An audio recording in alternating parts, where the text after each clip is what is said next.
নমস্কাৰ 24 লাইভ চাই থকাৰ বাবে ধন্যবাদ আৰু এই মুহূৰ্তত লৈ আহিছো এটা অতিকৈ বিশেষ খবৰ। এবাৰ বাগযুদ্ধত নামিছে অসমৰ মুখ্যমন্ত্ৰী ডক্টৰ হিমন্ত বিশ্ব শৰ্মা আৰু এপিচিচিৰ সভাপতি ভূপেন বৰা। মুখ্যমন্ত্ৰী যদি কৈছে যে 2025 চনত ভূপেন বৰা বিজেপিত যোগদান কৰিব আৰু এই কথা লিখি ৰাখক বুলি উল্লেখ কৰিছে মুখ্যমন্ত্ৰী গৰাকী আৰু আনহাতে এপিচিচিৰ সভাপতি গৰাকীয়ে কৈছে যে 2026 চনত মই মুখ্যমন্ত্ৰীৰ বিৰুদ্ধে নিৰ্বাচন খেলিম বুলি উল্লেখ কৰিছে আৰু এনেদৰে এতিয়া দুয়োগৰাকীয়ে বাগযুদ্ধত নামি পৰিছে। সবিশেষ জনাবলৈ চেষ্টা কৰিম এই খবৰত। এবাৰ ভূপেন বৰা আৰু মুখ্যমন্ত্ৰীৰ বাগযুদ্ধ ইজনে আনজনক যেটো সমালোচনা কৰিছে আৰু বাগযুদ্ধত নামি পৰিছে এতিয়া দুয়োগৰাকী। হিমন্ত বিশ্ব শৰ্মাৰ মন্তব্য, মুখ্যমন্ত্ৰীৰ মন্তব্য 2025ত বিজেপিলৈ আহিব ভূপেন বৰা আৰু এই কথা লিখি ৰাখক বুলি উল্লেখ কৰিছে মুখ্যমন্ত্ৰীয়ে আৰু তেওঁ লগতে কৈছে যে তেওঁৰ কাৰণে দুটা সমষ্টি ৰেডি ৰাখিছো। মুখ্যমন্ত্ৰীয়ে এনেদৰে মন্তব্য কৰিছে যে ভূপেন বৰাৰ বাবে দুটাকৈ সমষ্টি ৰেডি ৰখা আছে। আনফালে ভূপেন বৰাৰ মন্তব্য আৰু আনফালে ইয়াৰ প্ৰত্যুত্তৰ দিছে ভূপেন বৰাই। তেওঁ কৈছে যে মই 2026 চনত হিমন্ত বিশ্ব শৰ্মাৰ বিৰুদ্ধে নিৰ্বাচন খেলিম। মই সেনা নহয়, মই দলৰ সেনাপতি বুলি উল্লেখ কৰিছে এপিচিচিৰ সভাপতি গৰাকীয়ে। লগতে এবাৰ কবিতা লিখিছে পুনৰ ভূপেন বৰাই। তেওঁ পুনৰ কবিতা লিখিছে আৰু এই কবিতাত যেহেতু কটাক্ষ কৰিছে মুখ্যমন্ত্ৰী। তেওঁ কবিতাটোত কৈছে যে মই বিজেপিলৈ কিয় যাব লাগে, কিয় মই বিজেপিলৈ যাব লাগে, মই বিজেপিলৈ গ'লে 6 জনগোষ্ঠীৰ জনজাতিকৰণ হ'ব নেকি বুলি প্ৰশ্ন এবাৰ ভূপেন বৰাৰ। লগতে তেওঁ প্ৰশ্ন কৰিছে যে চাহ শ্ৰমিকৰ মজুৰি বৃদ্ধি হ'ব নেকি, এনেদৰে এতিয়া প্ৰশ্ন উত্থাপন কৰিছে ভূপেন বৰাই। আৰু এইবাৰ দেখিবলৈ পোৱা গৈছে দুয়োগৰাকী যেহেতু এইবাৰ নামিছে বাগযুদ্ধত। এফালে যদি মুখ্যমন্ত্ৰীয়ে এনেদৰে মন্তব্য কৰিছে আৰু আনফালে ভূপেন বৰাৰ এনেদৰে মন্তব্য আৰু লগতে কবিতা দেখিবলৈ পোৱা গৈছে। ভূপেন বৰা বিজেপিত অহাটো নিশ্চিত, মুখ্যমন্ত্ৰী ডক্টৰ হিমন্ত বিশ্ব শৰ্মাৰ এনেদৰে মন্তব্য।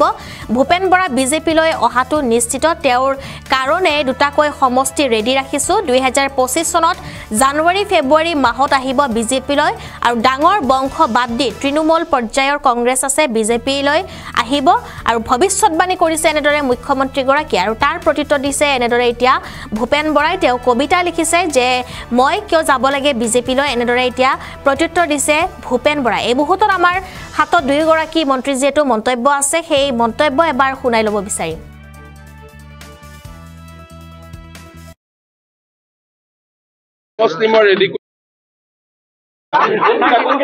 মইতো দুটা নাম ক'লে মোক বেলেগে বেয়া পাব।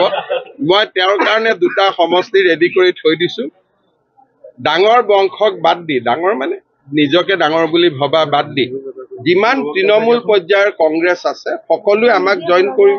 এটা কবিতা লাচিত বৰফুকন বুলি আছিলে। স্বদেশ পূজাৰ মন্দিৰ যাৰ কেৱল লোকেল বোৰ্ড, স্বদেশ পূজাৰ মন্দিৰ যাৰ কেৱল লোকেল বোৰ্ড, জ্ঞান সাগৰৰ দুই পাৰ যাৰ চিভিল পেনেল কোৰ্ট, জ্ঞান সাগৰৰ দুই পাৰ যাৰ চিভিল পেনেল কোৰ্ট, মন্ত্ৰিত্ব যাৰ শেষ কল্পনা, মন্ত্ৰিত্ব যাৰ শেষ কল্পনা, এছেম্বলি যাৰ আশা, সিনো কি বুজিব হে বীৰ তোমাৰ ৰণৰ ডুমডুম ভাষা। হিমন্ত বিশ্ব শৰ্মা ডাঙৰীয়া মোক অকণমান সময় দিব, কাৰণ তেখেতে দুদিন একেৰাহে কৈ আছে, মই এবাৰে ক'ম কাৰণ মোৰ সময়ো নাই ইমান, মই চাৰিওফালে ঘূৰি আছোঁ। আৰু কালি দৌল উৎসৱ, সেইকাৰণে মই প্ৰেছ মিট কৰা নাছিলোঁ। হেলিকপ্টাৰো নাই য'তে ত'তে গৈ ৰ'বলৈ, ল'ম বাৰু হেলিকপ্টাৰ এখন। কিন্তু মই আপোনালোকক কেইটামান কথা ক'ব বিচাৰিছোঁ। অসমৰ সংবাদ মাধ্যমক যোৱা 3 বছৰত মই মিনিমাম 30,000 প্ৰশ্নৰ উত্তৰ দিছোঁ। যিসকল সংবাদ মাধ্যমে এই খবৰটো মুখ্যমন্ত্ৰীয়ে কোৱাৰ লগে লগে ডাঙৰ ডাঙৰ হেডলাইন বনায়, মই তেখেতসকলক সুধিব বিচাৰিছোঁ যে মই বিজেপিলৈ কিয় যাব লাগে, মই বিজেপিলৈ কিয় যাব লাগে। 1 নম্বৰ মোৰ প্ৰশ্ন। যিসকল সংবাদ মাধ্যমে মুখ্যমন্ত্ৰীয়ে মই বিজেপিলৈ যাবলৈ ক'লে ডাঙৰকৈ বজাই দিয়ে, মই তেওঁলোকক সুধিছোঁ যে মই যদি বিজেপিলৈ যাওঁ 6 জনগোষ্ঠীৰ জনজাতিকৰণ হ'ব নেকি? মই যদি বিজেপিলৈ যাওঁ সেইদিনাখন চাহ শ্ৰমিকৰ মজুৰি বৃদ্ধি হ'ব নেকি? মই যদি বিজেপিলৈ যাওঁ যোৱা 2023 চনত 10 লাখ নিবনুৱা নতুনকৈ পঞ্জীভূত হৈছে তৰুণ গগৈ ডাঙৰীয়াক হিমন্ত বিশ্ব শৰ্মা ডাঙৰীয়াই প্ৰশ্ন সুধিছিলে যে 25 লাখ নিবনুৱা সংস্থাপন কেতিয়া হ'ব আপুনি 1 লাখ চাকৰি দিব নোৱাৰিলে 84,000 চাকৰি জব ভেকেঞ্চি আছিলে সোণোৱাল ডাঙৰীয়া সময়ৰ পাছত জব ভেকেঞ্চি পৰি আছিল আপোনালোকে জানে যিখিনি চাকৰি দিছে তাৰ 84,000 job vacancy not a single new job created by Himanta Biswa Sharma job vacancy আজি যেতিয়া মই কাৰখনৰ কথা কৈছোঁ মই ৰামন্না বৰা কি হ'ল টিভিটো হ'ল না টিভিটো এখন লগাই দিম এই মানুহজনৰ বিশ্বাসযোগ্যতা কিমান মই টিভিত আপোনালোকক কেইটামান শ্বট দেখুৱাম এই মানুহজনৰ কেতিয়া কৈছে এই কথাটো এটা মাইণ্ড গেম এটা সাইকোলজিক্যাল ওয়াৰ মনস্তাত্ত্বিক এখন যুদ্ধ মুখ্যমন্ত্ৰী খেলিব বিচাৰিছে কি বুলি কি মনস্তাত্ত্বিক যুদ্ধ কি মাইন্ড গেম খেলিছে যেতিয়া কংগ্ৰেছে ক'ব দেৱব্ৰত শইকীয়া অখিল গগৈ যেতিয়া ক'ব